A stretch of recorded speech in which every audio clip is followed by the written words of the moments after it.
besties, welcome to the very first episode of The Nurse Aspect, where we assess and evaluate.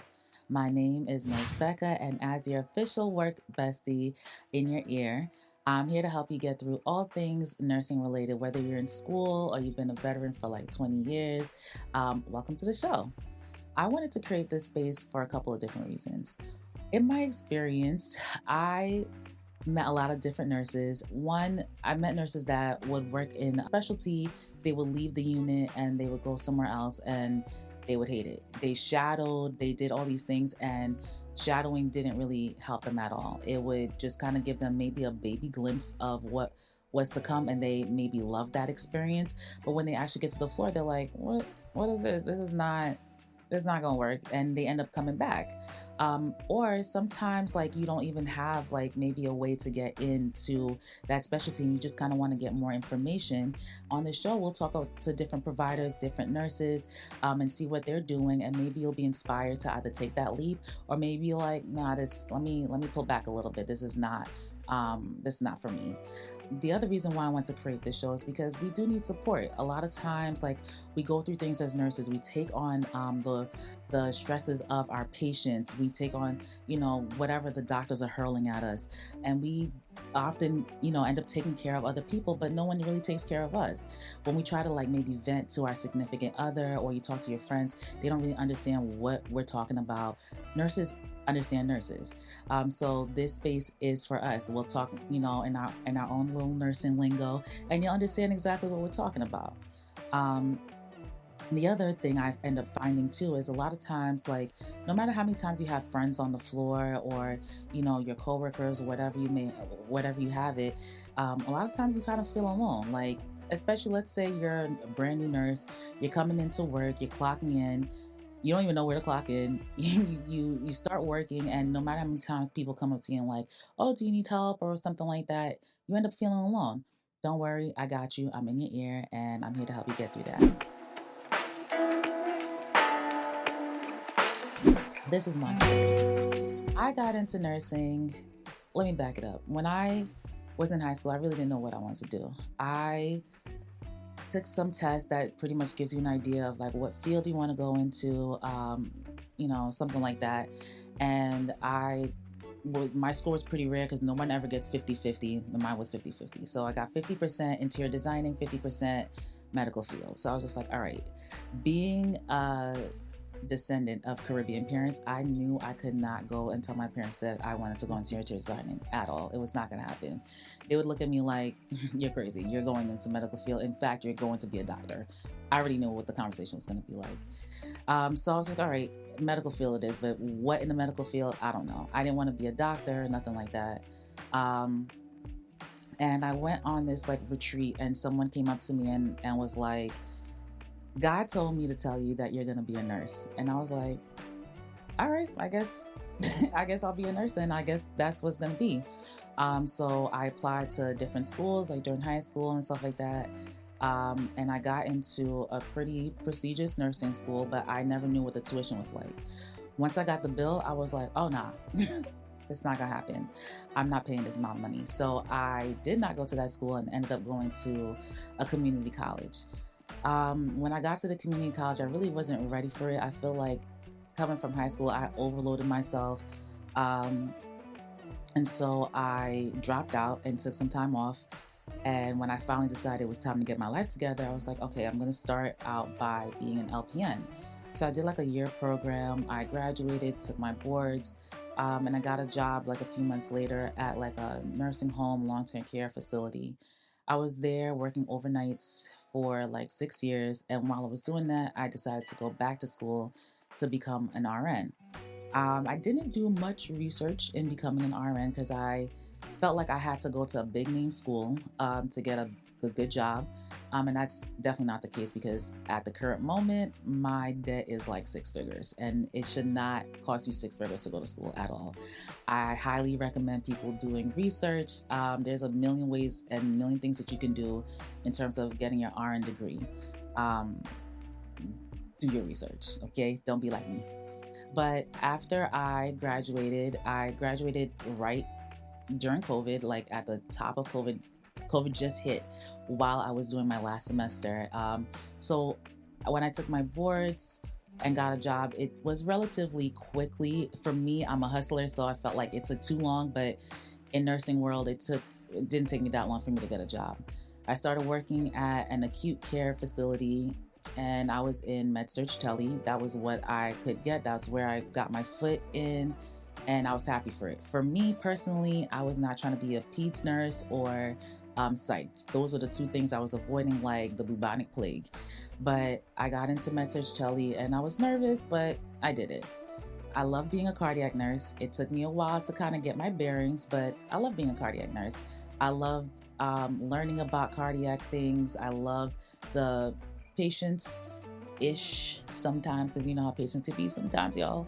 But I love my coworkers. I love precepting and orienting. This is where I found that I actually love educating, but I love being a nurse. Afterwards, I stayed there for about 2 years and then I became a labor and delivery nurse. Now, labor and delivery, I feel like my nursing girlies out there and guys that love like seeing babies, let me tell you, labor and delivery is not what you think it is. Yes, it's the miracle of life and that's beautiful. It was when I shadowed, that was the first thing I saw and I was so grateful to see that. And I'm like, oh my gosh, I want to do this. Actually working in labor and delivery is hard work. Taking care of a mom who's laboring, emergencies can happen at any second, and depending on where you work, sometimes you have to be mom and baby nurse. It's a lot of work. Like, don't be fooled by that. Shadowing, like I said, you don't really get a gist of it. You get like literally like 2% of what you're actually supposed to do. There's a lot of things that go into actually being a labor and delivery nurse. But would I change my mind? Do I see myself going anywhere else? Not really. I mean, aside from the podcast that I'm doing, but like I said, nurses, especially me, I'm a hustler. It's great, but take it for what it is. I'll tell you all the skinny on labor and delivery sometime in the future. All right, guys, so I wanted to introduce you guys to this part of the show I like to call the Nurse's Note. As nurses, we all know we have to document. We have to pretty much just document in terms of what happened with our patients, what did we do, what event occurred, because you never know when it's going to come back to bite you in the butt like 20 years later. I wanted to create this specific part of the show where we can memorialize our own events, things that we want to share, stories that we want to tell others, that maybe either inspire people or maybe just get something out of it. Maybe you'll laugh, maybe you can relate, maybe not. Either way, I hope you enjoy. So this is my Nurse's Note. When I first started as a RN, I did not know how to give report or take report for that matter. I remember getting report from this particular nurse. He went through, the patients and stuff like that. I was fumbling around with my papers. I was writing down things that I felt like I needed to write down, or maybe I didn't even write down the things I was supposed to write. After he left, I went to go and check my patients. I had maybe 5 or 6 patients that day, which was average, I guess, for a med-surg tele unit. I go into the first patient's room, I walk in, and I'm like, this patient literally just had dentures hanging out their mouth. And I'm just looking at this patient like, what's going on here? This looks crazy. But the patient just didn't look well. If I'm telling you the dentures is hanging out the mouth, it's not, we're not starting off a good note. So I'm like, all right, I can't find a PCA. Even though I need to check my other patients, I kind of felt like this was priority. Let me do a set of vitals. I checked and the blood pressure was a little soft, but I'm like, what do I have to compare it to? I have no baseline. I didn't really take a good report. So I'm still standing around the room. I'm like trying to figure out, okay, what do I do? Is this an emergency, non-emergency? Do I call a rapid, not call a rapid? I don't know. I'm looking at this patient and clinically she's looking like she's getting a little worse in my eyes, but I'm like, I need help. I pop my head out the room and I end up seeing a senior nurse. And I'm like, all right, can you come to the room, just take a look at the patient? I'm not sure if I need to call a rapid or not. She comes in, she looks at the patient I feel like with one eye. She was like, we're calling a rapid. So I'm like, all right, cool. She calls a rapid and I'm like, I know I have to stay in the room.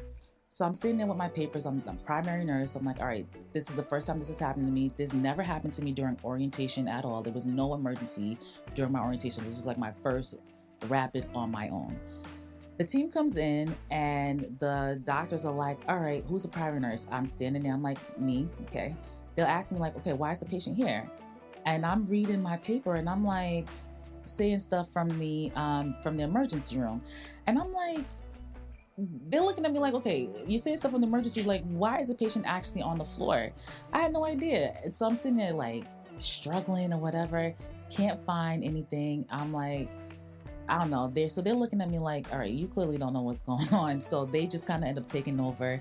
And I just felt so embarrassed. I was just like, this is crazy. This is my first rap and I had no idea what I was doing.